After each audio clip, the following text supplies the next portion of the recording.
Chapter 51. Edison's eyes glowed pale green inside the blizzard.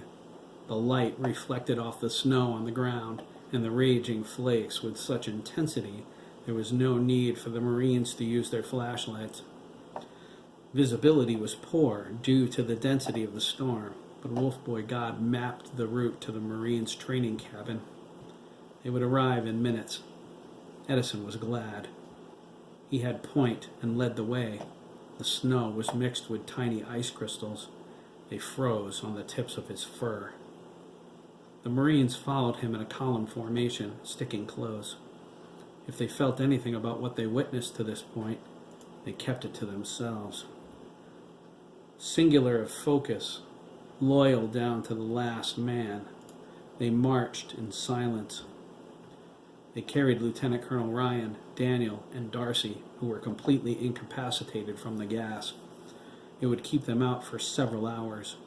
Corny and Mitchell were in the woods on the left flank. Dana and Kelly had the right. Adam was just a few meters back, guarding their rear.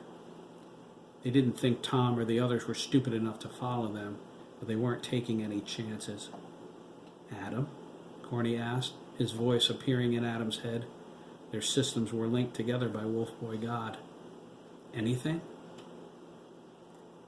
"Nothing to the rear," Adam replied. He used his infrared optical sensors, coupled with scent navigation. There wasn't a warm-blooded creature within 100 meters that could escape his notice. His hearing covered an additional 200 meters beyond that. They were in the clear. "Good," Corny said, adjusting his internal body temperature. His feet were getting cold. Dr. McAllister finally managed to block my access to TCOS. I can't see them anymore. "Does it matter?" Edison asked. He was in semi-wolf mode, using his claws to slice a path through the brush. He stretched out his arms and slashed down hard with each step. The branches fell away, neatly severed. He calculated following the trail would be longer by 5 minutes and elected to take them cross-country. He slashed again. You only had a visual. You couldn't hear what they were talking about. "No, it doesn't matter. Not right this second," Corny conceded. His eye color shifted to purple. He bioscanned at Darcy and frowned at the readings. "We need to get everyone to shelter."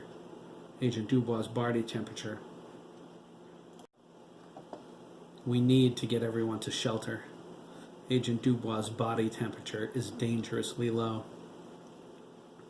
"There's only 150 meters to go," Edison said, targeting the building. He scanned inside. "It's not very big." Corny said, "It'll do. Just get us there." "We should drop them off and go back," Adam snarled. He felt something building within him. It was bloodlust. It was hatred. It badly needed to be sated. "No, Adam," Corny replied. "The Colonel ordered us not to." "And we should listen to him. Why?" Adam asked, his tone sharp. "Because honor demands it," Corny snapped. "What about everything Master Lin taught us? What about Daniel? We have a code, Adam. We are not going rogue." Adam growled and slashed at the pine tree next to him. A chunk of bark and meat sailed over Mitchell's head, inches from hitting him. "Hey," he complained. Adam ignored him. "Great," he groaned. "Now I have pine sap on my hand claw." The Marines were oblivious to what they said. The mobile intercom system was an internal function. The sergeant in charge communicated with his men via hand signals passed down the line. Corny observed this and read the signals. They were a distraction, but it was better than thinking Oliver was lost to them. Like his pack brothers, Corny wouldn't consider the possibility. He thought Oliver's loss broke his heart. If he let it, he knew it would drown him. They entered a small clearing. It started at the cliff face, which hung over a mammoth gorge, and moved in 50 meters toward the wood line. It was a magnificently landscaped defensive position that gave 360-degree coverage, about as perfect as it got. Edison wondered, is it wise to have our backs to the gorge? He scanned in that direction. It's a long way down. Wolfboy God displayed an aerial view for him. It targeted the mountain climbing spikes hammered into the cliff face. It outlined a route the Wolf Boys could descend if it became necessary to withdraw that way. Edison nodded. That's simple, he thought. I guess the Marines have every contingency covered. After a quick scan of the perimeter, he motioned the others to follow him into the camp. Once they were inside the cabin and out of the cold, the sergeant ordered 2 of his men to break out the cots. They were stored in a large footlocker near the fireplace. The Marines assembled them. They laid the gas casualties down, covering them with military-issue wool blankets. The sergeant muttered something about needing heat. The one-room shack wasn't insulated. It was colder inside than out. We need wood, the sergeant said, pointing out 4 Marines. Corny nodded at Mitchell and Dana. Go with them and cut, he said. Mitchell extended his claws to Full, smiled, and replied, You got it, Pack Lieutenant. The sergeant said, With all the blowdown out there, you should be able to gather enough to last through the night. He cleared his throat. That's a hint, gentlemen. What should we do? Edison asked, transforming back to human.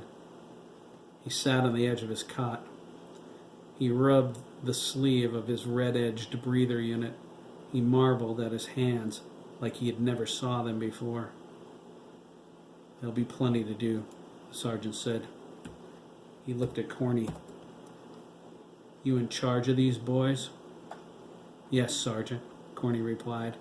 He pointed to himself. Pack Lieutenant. Uh-huh, he said, unimpressed. I'll be assigning guard duty to my Marines. You find something for the kids to do. The kids, Corny growled, will back your men up. The sergeant laughed, fixing his cot. What do you think you're going to do that a whole platoon of trained fighting men can't do by themselves? Corny jumped up, grabbed the sergeant by his neck, and slammed him into the wall. His eyes glowed purple, his fangs at full extension. He growled, leaning in close. The Marines looked at each other, unsure what they should do. They reached for their M16s. Adam growled. The Wolf Boys followed his lead. Don't, Adam cautioned. At ease, men, the sergeant ordered, holding his hand out. He never took his eyes off Corny. I get your point, he said, showing no fear. Yes, Corny nodded, letting him go. I thought you might. The sergeant assigned 3 Marines to each shift of guard duty. The others were ordered to rest, but to stay battle ready.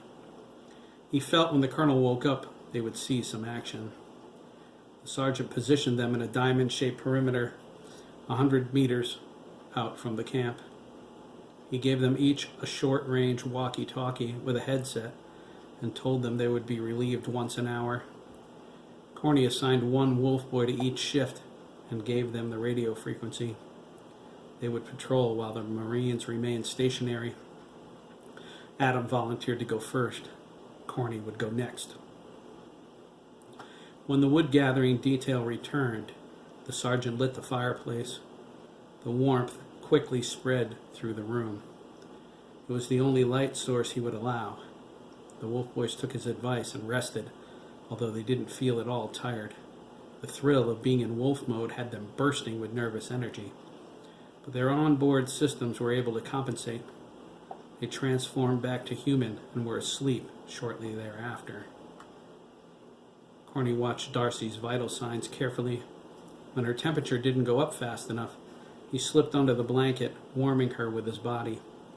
The sergeant sat on his cot with his back against the wall, watching. He was a big African-American man with very dark skin. Corny bioscanned the others in the room, and then him. He frowned at the sergeant, who nodded to him, questioning. You should rest, Corny said. I will. I'm not ready to. You have a viral infection, Corny remarked. It's in the early stages. I'll live, the sergeant replied. I got worse in the Gulf War. You seem indifferent to us, Corny said. "You're not afraid of what we are?" "Are you?"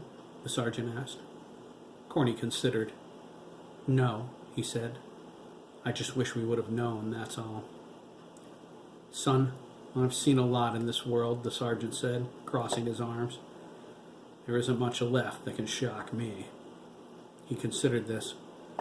"If Jesus Christ comes back tomorrow, I'll be shocked. In the meantime, I have a job to do. That's my first concern." "I understand, Sergeant." "We should have grabbed one of the big portable radio units. You can bet Granger will get one." Corny smiled, shifting back to human form. "For all the good it will do him." "Oh?"